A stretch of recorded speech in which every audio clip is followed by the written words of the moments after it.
be recording from for the budget anyway, so. Not much on the agenda. Is there a motion to approve the agenda? Make a motion to approve. For support? Support. Okay, motion's been made and supported to approve the agenda. Further discussion? Hearing none, all in favor? Aye. Opposed? Motion carried. It says public comment on agenda items, but I'm gonna open this up to all items because we have a guest here that I wasn't expecting, otherwise I would have put you up further. So we'll just open it up to public comment for any items. I'll just take a minute or so. Thanks, Brandon.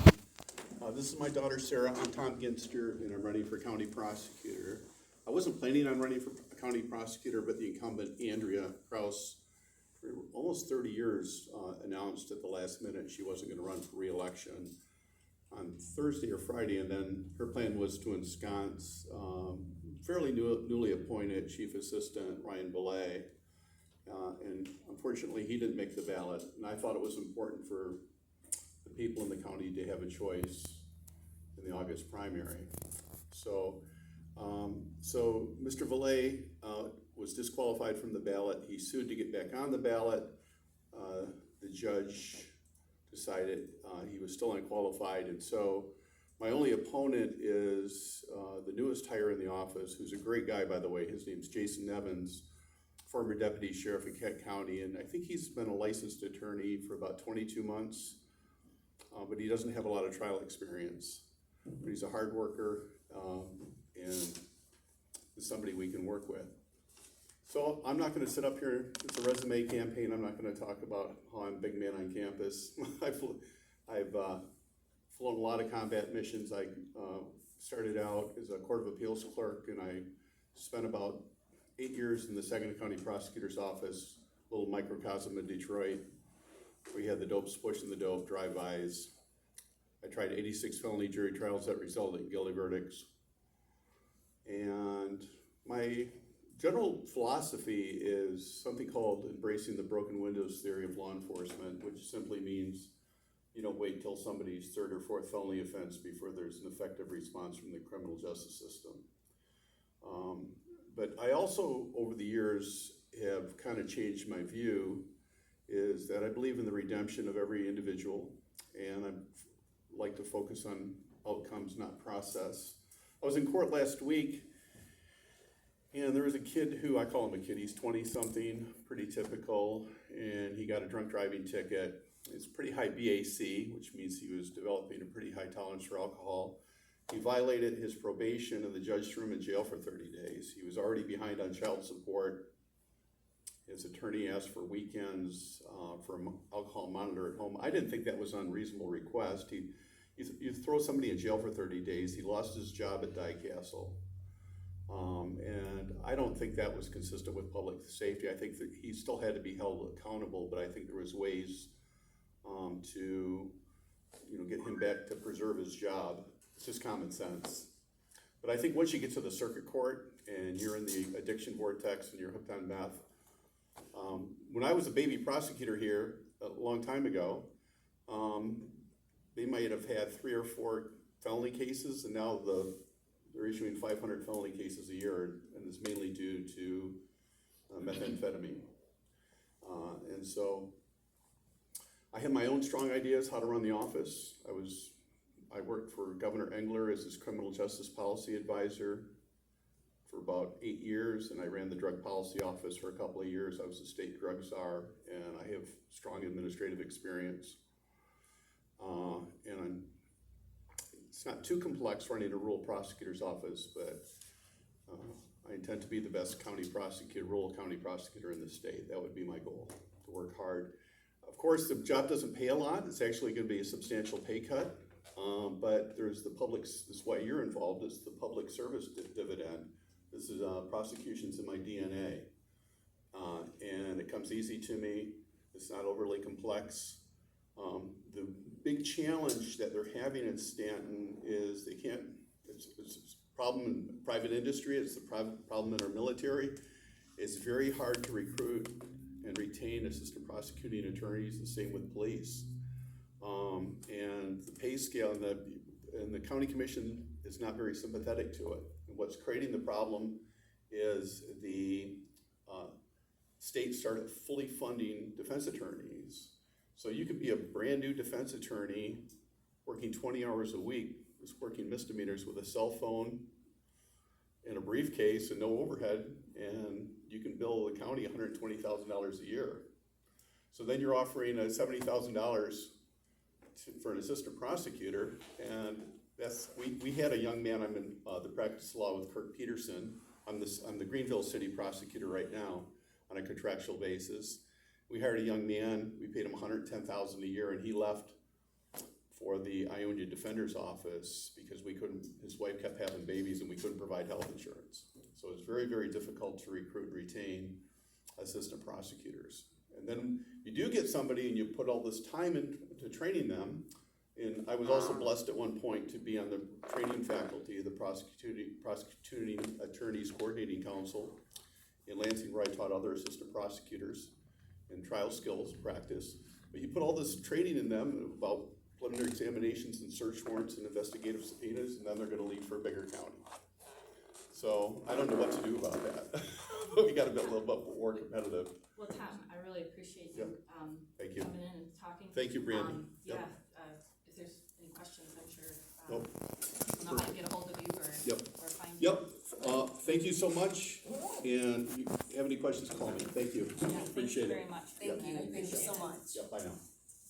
Any other public comment? We'll go ahead and close that.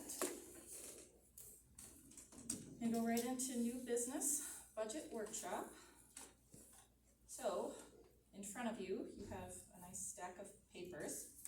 I guess we'll start with the one that says in the top left corner, estimated fund balance. So what we're showing here is kind of a summary of what I've put together of where I'm projecting that the June 30th, 2024 year end will wind up. And I am putting a caveat on this that it is estimated. Where to start here? So for this fiscal year that we're wrapping up here now, we have estimated total revenue of $364,752 and total expenses of $451,398 for a operating deficit of $86,646. Now, we had actually budgeted an operating deficit of $195,000 to dip into fund balance, mainly because of the significant road contracts that were entered into in May of last year. However, we had also greatly underestimated revenue by $43,000, which is mainly the state revenue sharing, which we've always been, from what I gather, very conservative with that, just because it's the state and they can adjust things or have historically adjusted things. And then we also were pretty aggressive on overestimating expenses of $65,000. So budget numbers didn't pan out where they had been estimated, and that's kind of why we see that we didn't end up with as big a loss, $86,000 dip into fund balance versus $195,000.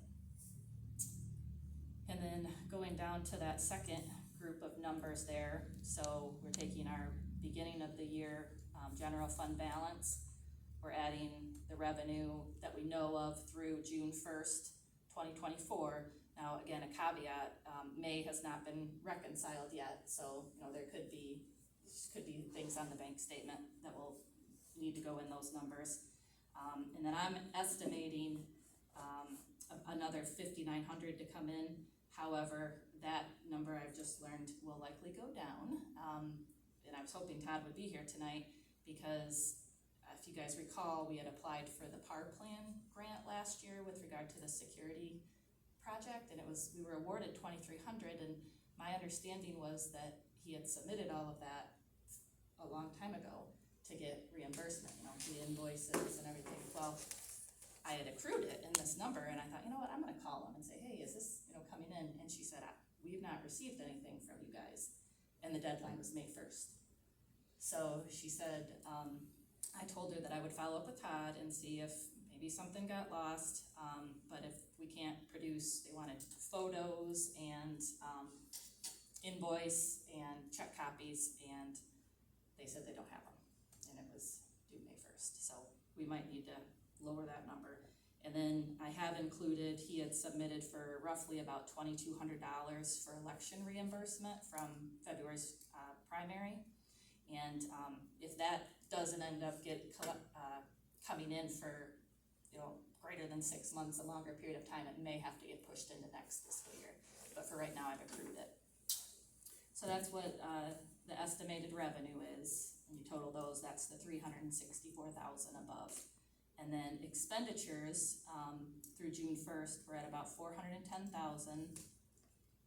And I'm estimating at roughly about $40,000 for the month of June. Now, a couple caveats on that. That's assuming that the attorney comes back and were to say that we could pay the bonus, which I've not heard from her yet. And I sent her an email this afternoon to ask on the status, so hopefully we'll know something at our next meeting on the 17th. Also, there could potentially be an accrual for retro pay that I know I've brought this up in the past, that when people start, their wages have not been prorated. So what we need to do, and I was hoping Blaine can help with this, is go back and see what that underpayment was when people started, and hopefully we could get that accrued. But again, we're gonna need some guidance on that as we move along. So that when you add all that to our beginning of the year fund balance, I'm estimating roughly about $460,000 in the general fund as of the end of the fiscal year.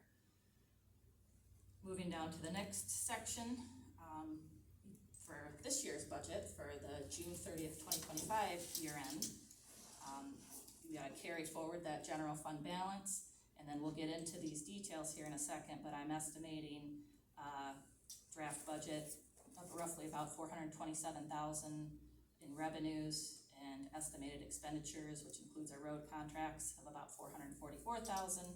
So a net operating loss of $16,000 that would need to come out of fund balance, which we are carrying a pretty high fund balance, so it's not inappropriate to have an operating loss and spend down the fund balance, otherwise you're never gonna spend it down. So, but we do have to be careful. You don't wanna show repeatedly year after year. We might get a letter from the state saying, hey, why are you keep spending into your fund balance? Hopefully they would see it's so high that we're trying to spend it down. So that's kind of the summary of this whole process we're gonna go through. Anybody have any questions before we move on?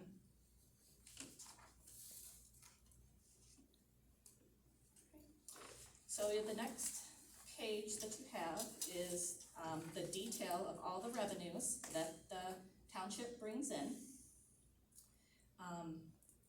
First section there is the tax revenue, which I would like, I'm waiting for the assessors to verify our tax millage rollback so that I kind of calculated it myself, but I would like somebody to look at it, but assuming I did it correctly. The projected tax revenues are roughly about $86,000, and that's on $115 million of taxable value. So if you look at our actual tax that we collected for this fiscal year we're wrapping up here, is roughly about $80,000. So there's a little bit of an increase, mainly because I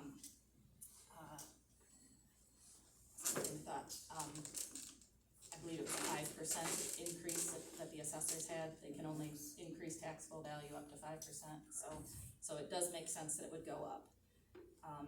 The administrative fee, that's 1% we get charged, or we get to collect on an entire tax bill, not just what the township's tax is on every tax that's on there. And we collected roughly about $34,000 in this current fiscal year. I bumped that up a little bit. It's kind of hard to estimate that, I guess, because I don't necessarily know what all the tax will be for all the other agencies. And then through threw something on there for delinquent fees, so when people are late, they get charged a fee. PPT reimbursements, that comes through the state's local stabilization fund. I was conservative with that, as you can see, and so I'm saying total tax revenue of about $125,000 total last, in the tax grouping, tax category, $120,000 last year, $125,000 this year. Anybody have any questions on that? Okay, moving on to the next section is the state revenue sharing. And this is a big, property taxes and revenue sharing are a big portion, pretty much the bulk of our budget. You can see the monthly or the bi-monthly payments that we received. And actually you can go on the state's website and see what they're projecting for the next fiscal year. And everything that I've read from Department of Treasury that they've sent out is their revenue forecasts are good. They expect the economy to stay strong and people to continue buying. Now this is based on a formula of sales tax. So as long as the economy's good and people are spending money, then we can feel pretty good about this budget for revenue sharing. That being said, it is the state of Michigan and things can change. So I've discounted that second row there. They're projecting roughly about 200,000. We got 202,000 last year. I'm discounting that by 5%, saying let's budget 190. And we really underestimated this last year, and that's part of the reason why the budget showed that bigger operating deficit than we wound up with. So that's my proposal for that. Any questions? Okay, moving on, now we have this whole little grouping of lots of little revenue sources.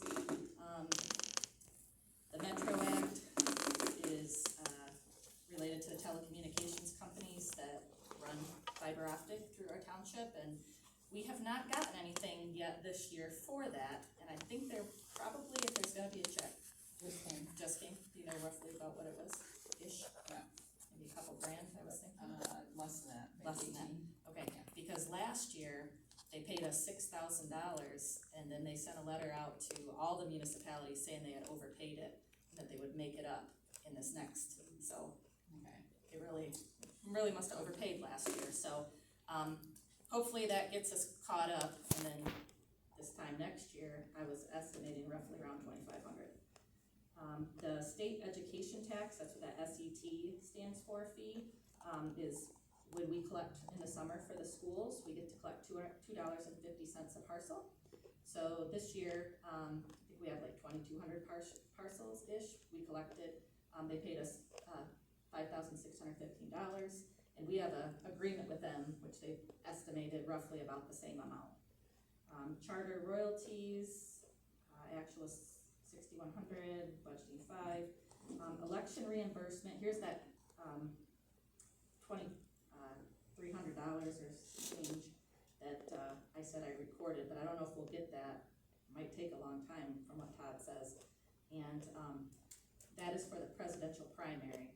So I don't think we can get reimbursement for other elections, but again, I was hoping Todd was here and I could ask. I'm just gonna circle that. Park land grant, again, that's in question right now until we find more. Permits, I just conservatively put that 1,500, the little liquor license fees, little amount from service, cemetery. We didn't sell any plots this year that I'm aware of, 0 revenue account. And then we have made quite a substantial amount on interest this year, roughly about 6,000, and that doesn't include this quarter from April 1st to June 30th, so that'll go up, but I just was conservative on the estimate there, just who knows what rates are gonna do. And then, so we've got this little grouping about 18.5, kind of the hodgepodge of revenue sources. And then the last two things relate to ARPA. I'd like to get that spent down this year, because we have to have it allocated by the end of the calendar year, and I think we have until 2026 to spend it, but Todd has been doing all the reporting for that, and would prefer if we could get this spent, that he could finish that out, we could just be done with this and close it out. So that's why I've included it in here. And then the county ARPA, that was a pass-through of 50,000 that we have committed to the trail. So you'll see a corresponding payment, grant, we're calling it, for the trail as well. So that is the total estimated general fund revenues of $427,000. I'm sure it ties to the front page, and it does. That I am proposing for this year. And again, this isn't, set in stone, but if anything changes between now and when we'll have our public hearing on June 17th, we can adjust this. But does anybody have any questions on the revenue side?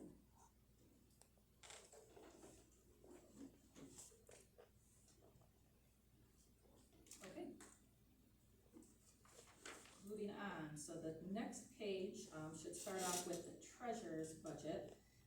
And this goes, the next two pages kind of go together. The cost centers that I've put, so we have a total of 13 cost centers, which is how we budget. We don't adopt our budget by line item, we budget it by the cost center. We have a total of 13. And we got 1, 2, 3, 4, 5. The way I did this year is all of these cost centers I would consider are the mandatory statutory expenditures that we have to do every year. We are required by the state to do tax collecting, assessing, and elections. So that's how I determined on this page and the next page after that what I put in this group. So the first cost center is the treasurer's budget. And you'll notice the very first item is wages. And so, let's see, projected. So we budgeted $17,922, which is $14.93 a month. And I am proposing that we up that by $3,200, which is, if you recall, the deferred bonus / deferred pension, as it's listed on multiple documents, to make that $21,122 for the base salary of the treasurer. It's always been part of the salary that I can see. I think it needs to just, that's how we, in order to be able to pay this based on what I was told prior by MTA and in a preliminary discussion with the attorney, that's how this needs to be done. If we, and that, again, this is not a pay increase, it is what has always been paid. Deputy wages I left the same. Contractor, so we do have somebody that we've contracted with that was going to help us get the tax database ready. So we get to bills to KCI here in the next couple weeks, and her cost was $731 just for the summer. And if we needed her to come back for winter, roughly the same amount. So I just put $1,500 if we want her to do winter and then possibly next year, summer also. Supplies, my notes here. So the supplies for the treasurer really just consist of stamps, the BSNA module for treasurer, and VC3, which provides the IT support. And costs are not getting any less, so I've budgeted conservatively there. I thought about taking mileage off all of these. I can't think of anybody who's turned in mileage that I'm aware of, but I left it on a little $100. And then the printing, that is the service that KCI provides plus the postage that we prepay to them. And again, not getting any cheaper. So, and we are coming in real close on the treasurer budget as far as this current fiscal year, almost dead on. So, and then we have the rental, which Dutch has indicated that she doesn't want that. So, I guess personally, my feeling on the rental is we really shouldn't be paying it. I mean, it's been talked about as being a home office. We have an office here. it is, you know, technically from a tax perspective, it's just not a good way to do it. If we think somebody's wages need to be bumped up, that's different, but paying it as a contract, independent contractor situation, I don't think is good practice, so, I would have proposed we got rid of that anyway. And then equipment purchase, I left that just in case we have any software, hardware maintenance that we may need. Any questions or comments on the treasurer's proposed cost center budget? I'll just comment real quick. Like I said, I live 2 blocks from here, and anything I'm gonna do, I come down here and do. I even talked with Todd about this. I said that $150 a month, I don't need it. I don't need a home office. I don't know, Todd, I don't know what kind of running around he does, and I don't know if it would really be rental. Maybe better off to turn in mileage for what he has to do, as opposed to that, or if it's just, you know, that would be more input from him on his, you know, His situation. his situation. You know, the other thing is, I know Marcy's doing a lot from her office. I'm doing a lot from my home office. You know, we're all doing stuff at home, and that's our choice. We could come into the office. So that's my feeling on that, but, yeah, I did, just before, not to get ahead of myself, I did leave his, for the 4 months remaining in office, I did leave his 150 on there, and that was all I budgeted for. So. Anything else on the treasurer cost center? Is this where we're on propose, we're gonna do anything more to it, Randy, or we're gonna do that later in Well, if you have a comment where you think something is, too low, too high, or you wanna make a change, then that's where we'll pencil in notes and. This is all I'm thinking is, I mean, Joyce has done a great job before, but looking back and looking at this, there's a lot that goes on. And the more I've seen it, it's, for this pay, you can't just rely on this. You have to have another job, you can't live off of that for sure. And the way everything else has went up, I was wondering on increasing. I mean, we need to get somebody who's qualified to fill the position, but yet we can't by paying what we are, I don't feel. I mean, nobody's applied for it, that's my personal feeling. It'd be nice if we could make it enough that somebody could still have a part-time job and still be available to do this. Cause there's a lot that goes on to the treasurer, and I mean, now that the elections are changed a lot, that's when I get the clerk, but I think we need to work, my personal feeling, raise the wages more to get somebody qualified for the position. Well, and that is that's true. There's certain times of the year when they're really busy. For somebody who has a full-time job, they're using their vacation time to be here for the times that they have to be here, especially, you know, treasurer, and then especially for the clerk during elections. So to get somebody who has a full-time job to come do this, thinking this is a part-time job, but it's really a lot for a part-time job. So you really eliminate a lot of people. There's probably a lot of good people out there who have really good jobs, who are really qualified to do these jobs, but don't have the time. If it was more of a, quote, job, where they're actually in here a couple days a week, and you made it was a real position, a little more full-time and paid more money, you might open up to a bigger market, you know? Yeah. I agree on your thinking there, that's. I mean, supervisor job is a lot, I mean, it's not. And I know a lot of the other townships are doing that. I've seen comments from, you know, Harrison Township has just done that, and so I know a lot of other townships are doing that.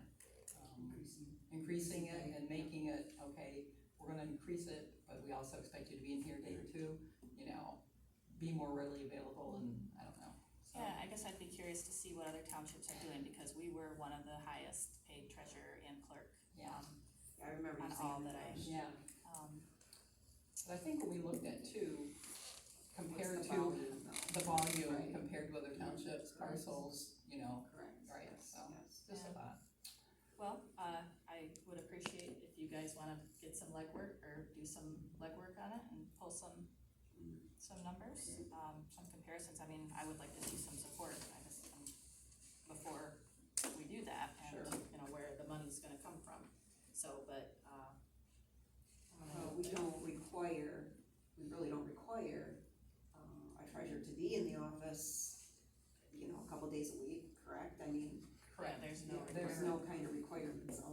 required, they have to be open available 3 days a year is the actual requirement for the state. 3 days a year. Mm-hmm. 8 hours, 3 days, 4 days a year. 3, 4? September, December, February.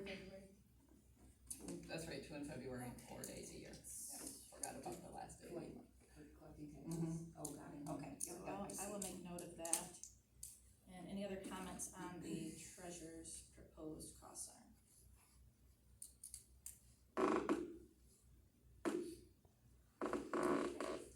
Moving on to the assessor, another mandated service from the state. So last year we gave them a pay increase, they're at, for the service, it's $33,769. Now we have two, a primary assessor, which is Heidi, and Debbie is kind of phasing out. They allocate that $33,000 between themselves as far as, who gets what. But they tell us. They tell us. To write the checks. Okay. Right, yeah, it's the same, pretty much the It same. just comes out the same. Yes. Okay. Supplies and postage, again, we have, in there is their BSNA for their module, the charge for the software, and, KCI's service and postage amount for the, annual assessments that go out in, February or March 1st, whichever it is. And, Assessor Cloud, from what Dutch and I can tell, that's not a recurring expenditure. We, IT Right, which is a subsidiary of VC3, did some work, not this past fiscal year, the year before that, and it was like $2,000 some, but they had told you, Dutch, that was a one-time migration charge. So I left 1,000 just in case there's some maintenance that's needed, but, that's that. The contractor under assessor, so last year, if you remember, they had said they had gotten behind on during COVID with doing their field reviews, and they had asked to hire a contractor to do that. We have been billed by that contractor $2,200 and some change to date, and my understanding from what the assessors are saying is they're done, but I just talked to Heidi earlier today and said, could you follow up on this, because originally you guys said you needed $3,300, so I didn't put anything in the budget, but that is an item that may change, if they come back and say, oh yeah, they're not done, or whatever, I'm waiting for information. And then I did budget a little bit of schooling and training. Heidi did submit a couple, reimbursements for classes she's taking for her certifications.